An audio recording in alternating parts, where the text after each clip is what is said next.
Mes chers frères et sœurs, que la lumière du Dieu vivant éclaire vos cœurs en cet instant. Je m'appelle Gabriel Lemoine. J'ai 52 ans, marié depuis 26 ans à une femme de foi, Élodie, et père de 3 enfants. Je suis né dans une famille catholique, mais j'avoue qu'à une certaine période de ma vie, j'ai douté profondément de tout ce que j'avais appris. Les épreuves, les deuils, les injustices m'ont fait remettre en question la bonté même de Dieu. Je me suis souvent demandé pourquoi les gens bons souffrent-ils? Pourquoi Dieu semble-t-il se taire? Et pourtant, c'est précisément au cœur de ces silences que j'ai découvert que Dieu ne se tait pas. Il parle autrement. Aujourd'hui, je vous invite à vous installer confortablement. Oui, prenez ce moment comme un rendez-vous divin. Ce que vous allez entendre n'est pas une simple histoire, mais un témoignage vivant de la puissance de Dieu. Une histoire réelle, survenue dans un petit village du Nicaragua, où la foi a défié la mort et où un miracle a fait trembler même les plus sceptiques. Avant d'aller plus loin, j'aimerais que vous écriviez dans les commentaires cette phrase de foi. Rien n'est impossible à Dieu. Luc 1, 37. Et si vous n'êtes pas encore abonné à cette chaîne, je vous y invite. Abonnez-vous, partagez cette vidéo avec une personne en difficulté et dites-nous en commentaire d'où vous regardez ce message. Parce que chaque témoignage ici est une semence de foi plantée dans un cœur qui en a besoin. La colline du sacrifice. Le soleil de midi frappait les tuiles brûlantes de la petite chapelle de San Rafael del Norte. Ce dimanche-là, tout semblait ordinaire. Les cloches avaient sonné. Les fidèles étaient venus en habits simples, certains pieds nus, d'autres avec leurs enfants dans les bras. Le père Miguel Herrera, homme d'une bonté rare, portait dans sa voix une chaleur qui apaisait les cœurs. Depuis 30 ans, il célébrait la messe au même endroit, sans jamais manquer un seul dimanche. Mais ce jour-là, le vent soufflait différemment, comme si l'air lui-même pressentait une épreuve. Les femmes le diront plus tard. Il y avait dans la lumière un éclat étrange, presque rougeoyant, comme un avertissement venu du ciel. L'atmosphère, pourtant paisible, se chargea soudain d'une tension silencieuse. Au dernier rang, un homme restait debout, crispé, les poings serrés. On le connaissait pour ses propos virulents contre l'Église, son refus du pardon et son mépris de la foi. Pendant que le prêtre lisait l'Évangile, cet homme murmurait, l'air agité, comme si une force obscure lui murmurait à l'oreille. Et lorsque le père Miguel prononça ces paroles sacrées, « Ceci est mon corps, livré pour vous », Luc 22, 19, une violence éclata soudain dans la maison du Seigneur. L'homme bondit, renversa les bancs et arracha le prêtre à l'autel. La foule cria, les enfants pleurèrent, mais tout alla trop vite. Le père Miguel, saisi par le col, fut projeté hors de la chapelle, dévalant la pente rocailleuse d'une colline abrupte. Les pierres roulaient, le silence se fit après le fracas, et chacun crut que tout était fini. Un souffle glacé passa dans la chapelle, et certains jurèrent avoir entendu un écho. « L'Éternel est mon refuge et ma forteresse, mon Dieu en qui je me confie. » Psaume 91, 2. Ce moment semblait suspendu entre la vie et la mort. Comme Étienne, lapidé pour avoir proclamé le Christ, le prêtre venait d'être rejeté par la main des hommes pour avoir porté la lumière. Comme Jésus à Nazareth, qu'on voulut précipiter du haut d'une montagne, Luc 4, 29, 30, il fut livré à la colère du monde, mais pas abandonné de Dieu. Dans cette chute, dans cette poussière, un combat invisible se jouait. Les anges tenaient leur souffle. La terre attendait de voir si le ciel allait se taire. C'est alors que le silence devint prière, que le chaos devint sainteté. Car là où tout le monde vit une fin, Dieu préparait un commencement. L'Éternel soutient tous ceux qui tombent, et il redresse tous ceux qui sont courbés. Psaume 145, 14. Sur cette colline du Nicaragua, ce n'était pas un simple homme qui venait de tomber.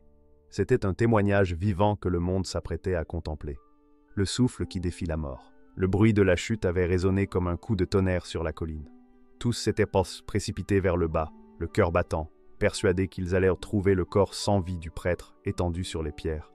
Les cris des femmes, les pleurs des enfants, la course des hommes, tout formait un chaos d'angoisse. Et puis, soudain, le silence. Un silence si profond qu'on aurait pu entendre le battement d'une aile. Là, au milieu des rochers, le père Miguel était assis. non pas gémissant, non pas effrayé, mais calme, les yeux tournés vers le ciel, les lèvres remuant faiblement. Ces mots flottaient dans l'air. « Pardonne-lui, Seigneur, car il ne sait pas ce qu'il fait. » Luc 23, 34. Le souffle qui aurait dû quitter son corps ne s'était pas éteint. Il était devenu prière. La poussière couvrait son visage, sa soutane était déchirée, mais son regard brillait d'une paix que nul ne pouvait expliquer. Aucune fracture, aucun sang, aucune trace de violence. Seulement cette présence invisible qui l'enveloppait. Les témoins restèrent figés, incapables de comprendre. Une femme, bouleversée, raconta plus tard « Quand il est tombé, j'ai vu une lumière blanche, douce, comme si une main immense le retenait avant qu'il ne touche le sol. Et lorsque les médecins arrivèrent, ils restèrent sans voix. Selon leurs calculs, il aurait dû mourir sur le coup. Mais l'inexplicable était là. Un homme protégé par ce que le monde appelle miracle, mais que la foi nomme simplement la fidélité de Dieu. Il te couvrira de ses plumes, et tu trouveras un refuge sous ses ailes. Sa fidélité est un bouclier et une cuirasse. Psaume 91, 4. Ce que Miguel déclara par la suite fut encore plus bouleversant. Je n'ai pas senti la pierre, j'ai senti la paix. Des mots simples, mais empreints de la présence divine. C'est ce même souffle, ce même mystère qui releva Élie au désert, quand il voulait mourir sous le genêt, et que Dieu le ranima par une brise légère. 1 Roi 19, 12. Ce jour-là, au Nicaragua, le souffle de Dieu ne se manifesta pas dans le tonnerre, ni dans le feu, mais dans une paix surnaturelle, une paix qui défie la mort. Le peuple pleura, non de tristesse, mais d'émerveillement. Comme les disciples après la résurrection, ils virent de leurs yeux ce que la foi enseigne. Le corps peut tomber, mais l'esprit tenu par Dieu ne se brise jamais.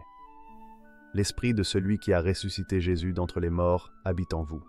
Celui qui a ressuscité Christ rendra aussi la vie à vos corps mortels. Romains 8, 11. Ce jour-là, la colline ne devint pas un tombeau, mais un autel, parce que dans le souffle paisible du prêtre, Dieu avait encore une fois prouvé que la mort n'a jamais le dernier mot. Le symbole de la chute. Les questions fusent toujours dans nos cœurs. Si Dieu est tout-puissant, pourquoi permet-il que ses enfants souffrent? Pourquoi ceux qui marchent dans la lumière doivent-ils parfois traverser la nuit? C'est une question ancienne, comme la foi elle-même. Pourtant, chaque fois que l'humanité trébuche, Dieu révèle sa force dans la faiblesse. Le Père Miguel n'a pas été épargné de la chute, mais il a été épargné de la mort. Et c'est là toute la subtilité du plan divin. Dieu n'empêche pas la tempête, il marche sur les eaux avec nous. Comme Joseph vendu par ses frères, humilié, jeté dans un puits, Dieu transforma son abaissement en élévation. Vous aviez médité de me faire du mal, Dieu l'a changé en bien. Genèse 50, 20. De la même manière, Daniel, jeté dans la fosse aux lions, vit sa foi transformée en témoignage devant les rois. Et Paul, battu, emprisonné, rejeté, affirmait encore « Nous sommes pressés de toute manière, mais non réduits à l'extrémité. Dans la détresse, mais non dans le désespoir. » 2 Corinthiens 4, 8. Ainsi, le prêtre de San Rafael del Norte, précipité du haut d'une colline, n'a fait que rejouer l'histoire éternelle du combat entre la chute et la grâce. La Bible dit « Quand je marche au milieu de la détresse, tu me rends la vie. Tu étends ta main sur la colère de mes ennemis, et ta droite me sauve. » Psaume 138, 7. Ces mots prennent une force nouvelle quand on imagine le Père Miguel, tombant dans le vide, mais retenu par la main invisible de Dieu. Il est tombé, oui, mais pas détruit. Comme le Christ à Nazareth, Luc 4, 29. Il fut conduit au bord du précipice, mais il passa au milieu d'eux, parce que l'heure de Dieu n'était pas encore venue. Et nous avons nos propres collines, la perte d'un être cher, la maladie qui affaiblit, la trahison d'un ami, l'abandon d'un foyer, la solitude silencieuse des nuits où le ciel semble muet. Ce sont les collines de nos existences.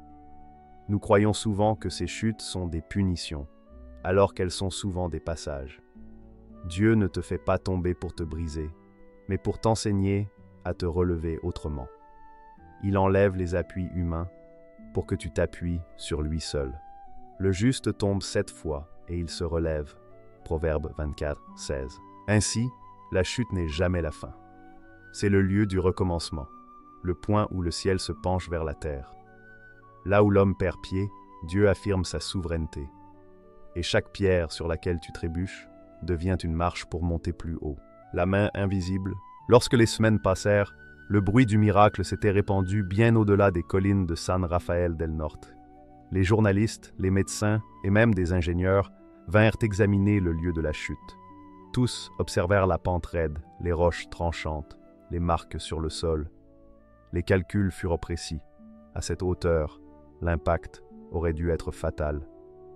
Les spécialistes affirmèrent d'une seule voix qu'aucun corps humain ne pouvait survivre à une telle chute sans intervention extérieure.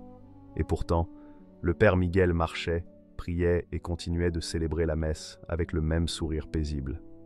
Face à la science désemparée, la foi seule avait une explication, la main invisible de Dieu.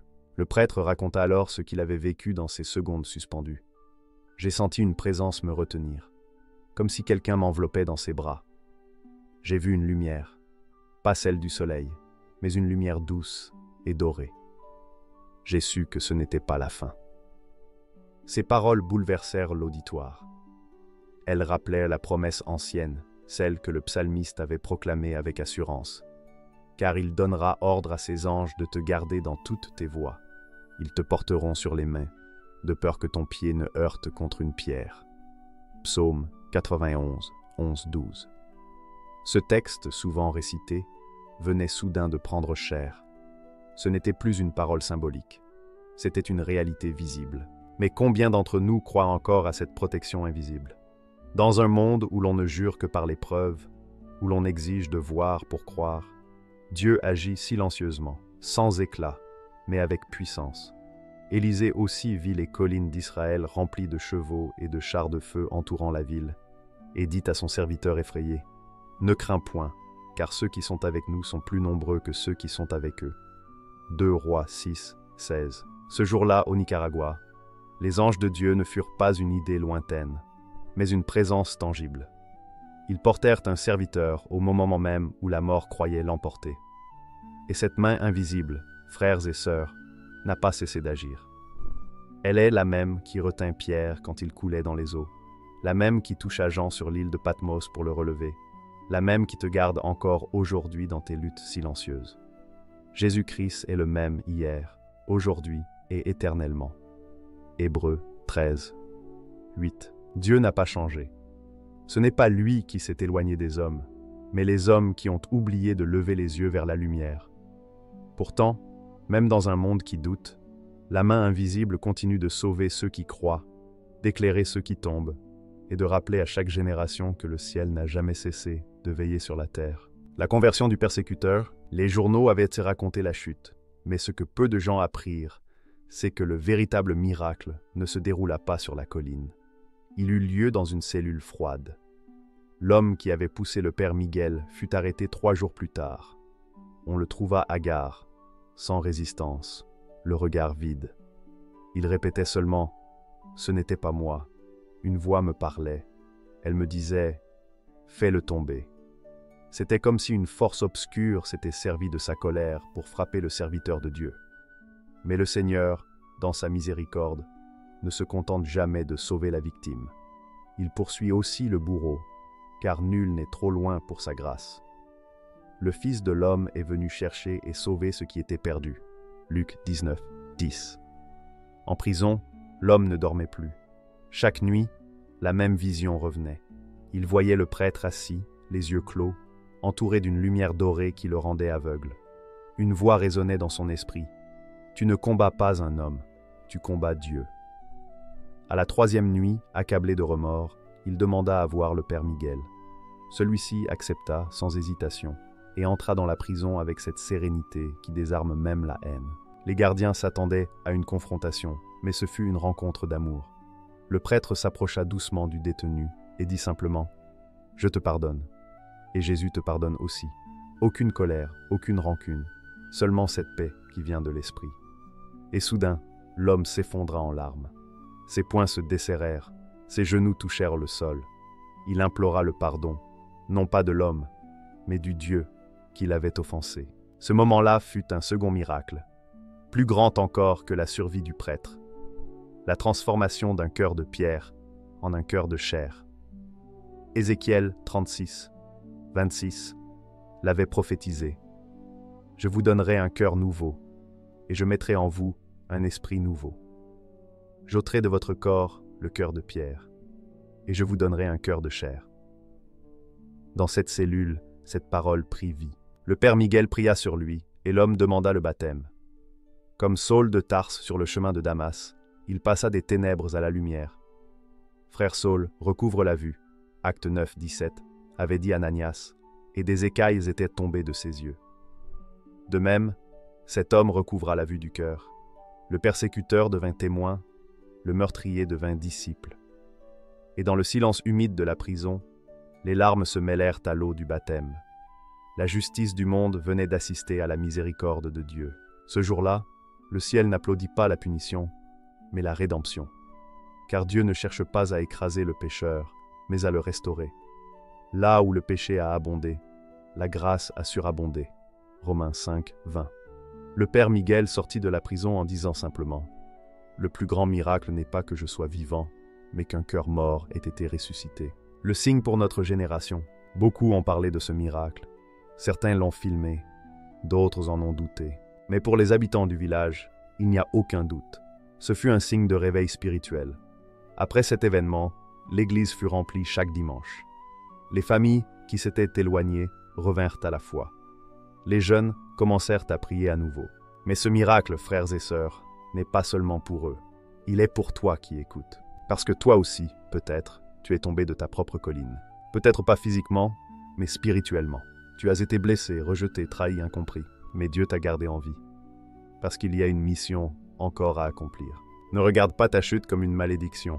Regarde-la comme une préparation. Même la pierre qui t'a fait trébucher deviendra le socle de ton témoignage. Romains 8, 28 dit « Toutes choses concourent au bien de ceux qui aiment Dieu, de ceux qui sont appelés selon son dessein. » Moment de révélation. Le symbole caché du Golgotha. Ce n'est pas un hasard si cet événement s'est produit sur une colline. Dans toute la Bible, les collines sont les lieux des révélations divines. Abraham a offert Isaac sur la montagne. Moïse a reçu la loi sur le Sinaï. Jésus a donné sa vie sur le Golgotha. Et là encore, un serviteur de Dieu a été projeté d'une colline, mais la mort ne l'a pas vaincu. C'est un rappel puissant. La colline de la douleur est souvent le lieu du miracle. Dieu n'a pas choisi les vallées paisibles pour révéler sa gloire. Il choisit les hauteurs, les lieux où le vent souffle fort, où la peur se mêle à la foi, où l'homme est obligé de lâcher prise pour ne plus compter que sur lui.